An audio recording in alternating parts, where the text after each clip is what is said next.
If you were born between 1933 and 1975, you were bonded for $630,000 and insured for $1 million. If you were born after 1975, you were bonded for $1 million and insured for $2 million.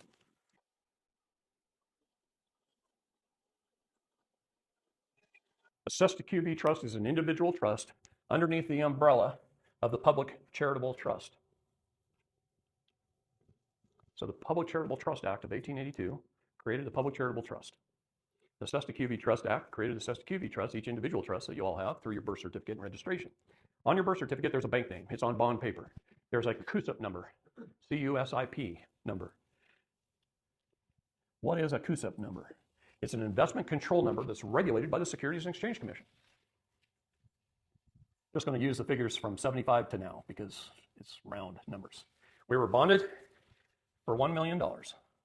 What does that mean? That means the bank went to the International Monetary Fund, and the bank, on behalf of the public under your CUSIP number, borrowed from the International Monetary Fund $1 million in ones, fives, tens, 20s, 50s, hundreds, and they threw it out there into the general public. They distributed that $1 million to the bank for every person who's born. That's what they do. On the credit side, $1 million worth of United States Treasury bonds are issued, and they're sold. They're hypothecated. They're bundled, and they're sold on the stock exchange.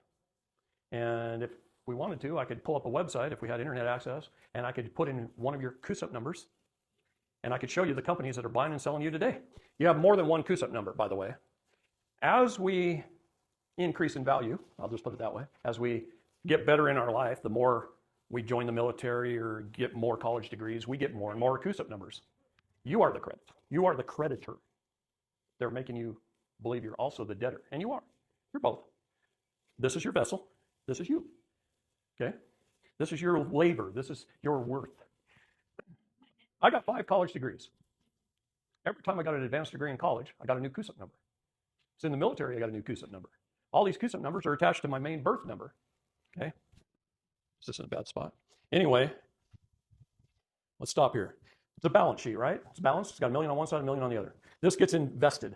It keeps growing and growing and growing. And let's just say it grows to $100 million. And by the way, that figure's low.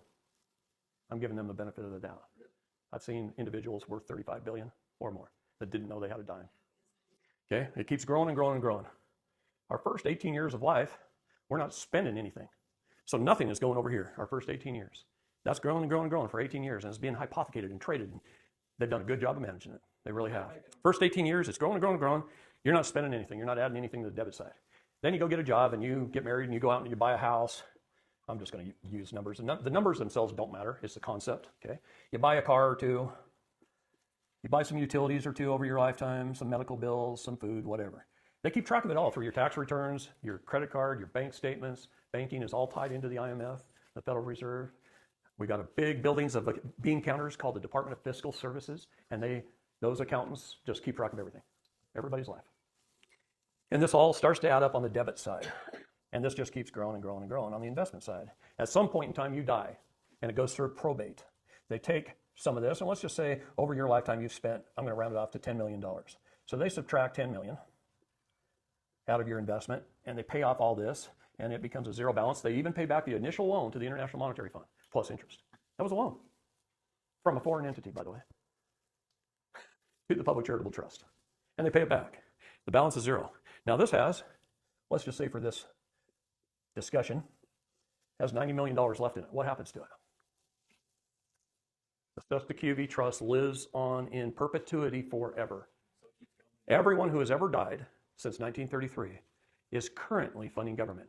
This money gets reinvested. They can't take this, but the balance must stay the same forever. But if it keeps earning, they just sweep it off the top, and it funds government. It's called off-book funds. In the States, it's GSA, and in the federal government, it's CQV. And it continues to fund government. Why do you think they don't care if they spend $3 trillion on foreign entities? It came out of your trusts. It's not part of taxes.